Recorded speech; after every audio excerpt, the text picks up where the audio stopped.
మాజీ మంత్రి పేర్ని నాని కామెంట్స్ కాకరేపుతున్నాయి. కూటమి నేతలపై ఆయన చేసిన ఘాటు వ్యాఖ్యలు ఇప్పుడు కేసులకు దారితీశాయి. మాజీ మంత్రి పేర్ని నానిపై పోలీసులు కేసు నమోదు చేశారు. ఇటీవల ఏలూరు జిల్లా చాట్రాయిలో జరిగిన వైఎస్ఆర్ విగ్రహావిష్కరణ కార్యక్రమంలో పేర్ని నాని చేసిన వ్యాఖ్యలు హాట్ టాపిక్ గా మారాయి. ముఖ్యంగా సీఎం చంద్రబాబు, ఉప ముఖ్యమంత్రి పవన్ కళ్యాణ్లను ఉద్దేశించి పేర్ని నాని చేసిన వ్యాఖ్యలు ఇప్పుడు పోలీస్ కేసు వరకు వెళ్లాయి. పేర్ని నాని వ్యాఖ్యలపై టీడీపీ నేతలు భగ్గుమన్నారు. ఆయన మాటలు కూటమి శ్రేణులను రెచ్చగొట్టేలా ఉన్నాయని మండిపడ్డారు.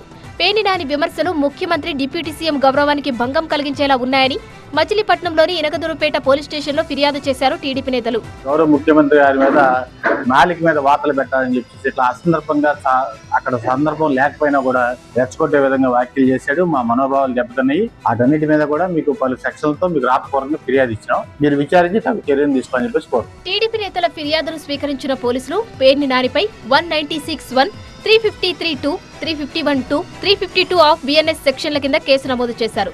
దీంతో మచిలీపట్నంలో రాజకీయ వాతావరణం వేడెక్కింది. టీడీపీ యాక్షన్ కు వైసీపీ నేతల రియాక్షన్ ఎలా ఉంటుందో చూడాలి.